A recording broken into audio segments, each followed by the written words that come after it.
Assalamualaikum warahmatullahi wabarakatuh.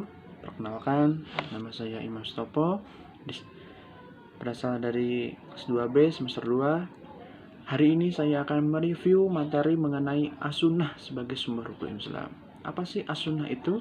Sunnah berasal dari kata sunnah. Sunnah adalah,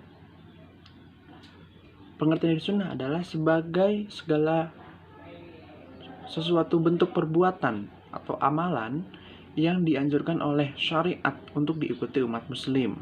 Namun hukumnya tidak sampai derajat dengan wajib. Nah, hal ini dapat diartikan bahwasanya sunnah itu adalah perbuatan atau kerjaan yang apabila dikerjakan mendapat pahala, namun bila ditinggalkan tidak berdosa.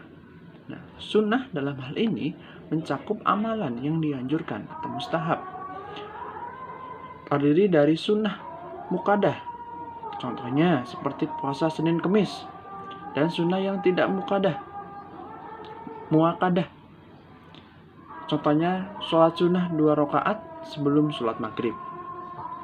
Nah, selanjutnya dari penjelasan materi yang sudah disampaikan, saya menemukan poin.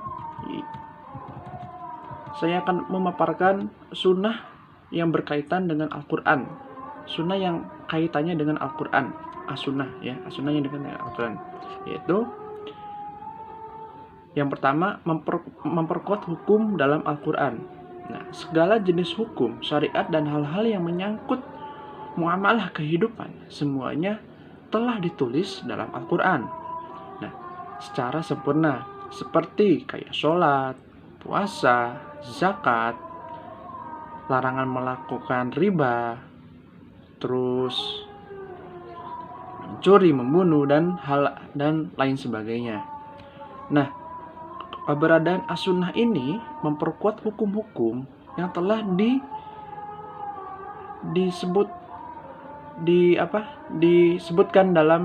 di Al-Quran. Misalnya saja melakukan sholat, seharusnya harus berwudu terlebih dahulu. Nah, selain berwudu juga bisa tayamum ya. Nah, poin yang kedua adalah menjelaskan secara rinci isi Al-Quran. Nah, as-sunnah juga berperan menjelaskan atau merinci, menspesifikasikan ayat-ayat Al-Quran yang masih bersifat umum. Misalnya, Al-Quran menulis kewajiban untuk berhaji bagi umat muslim yang mampu. Maka as-sunnah di sini memperjelas tata cara bagaimana manasik, syarat-syaratnya, syarat sunnah rukunnya bagaimana, yang dianjurkan sesuai ajaran Rasulullah Shallallahu Alaihi Wasallam. Nah, di sini fungsinya sunnah. Selanjutnya, menetapkan hukum baru yang tidak dimuat dalam Al-Quran.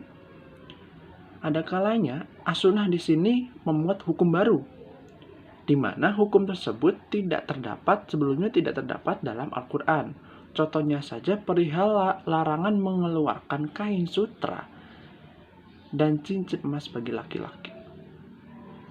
Penetapan hukum baru as-sunnah ini tentunya tidak boleh asal-asalan, harus dikaji terlebih dahulu, harus diteliti terlebih dahulu dengan sesuai kebenarannya. Oke. Hukum itu harus benar-benar berdasarkan tuntutan Nabi Muhammad SAW dan sesuai dengan syariat Islam. Oke.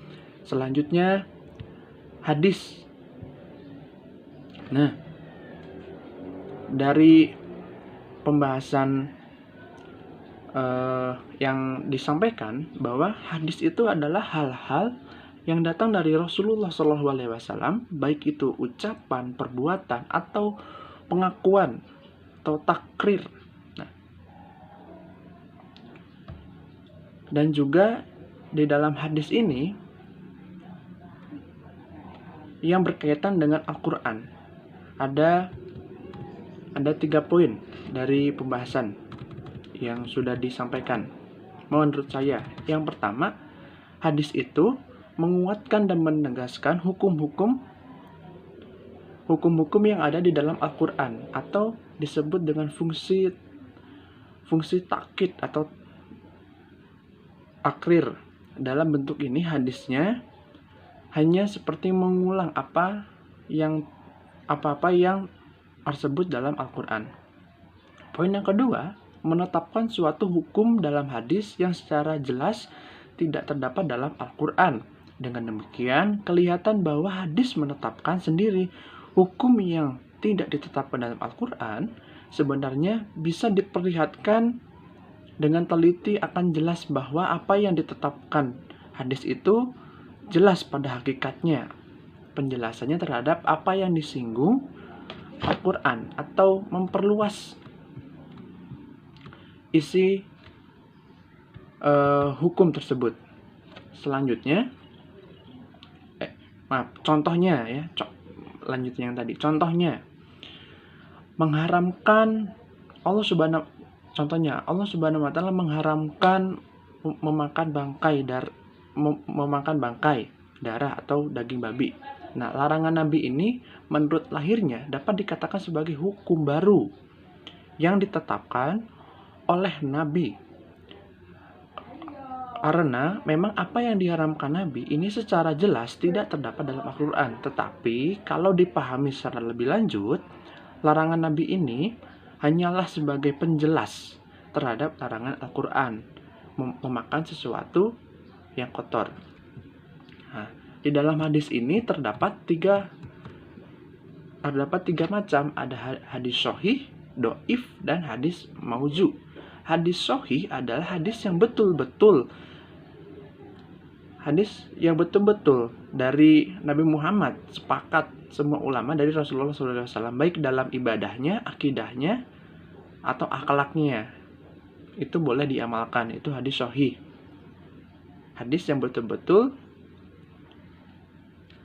dari Rasulullah SAW. Yang kedua, hadis doif lah hadis yang diragukan apakah dari Rasulullah atau bukan hadis itu berasal. Tapi dari segi akhlak itu tidak diragukan. Yang ketiga ada hadis mauzu.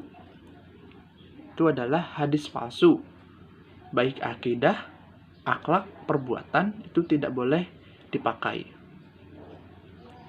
Sekian dari materi saya. Maaf apabila ada kesalahan atau kekurangan dalam mereview materi ini. Saya Imam Stopo.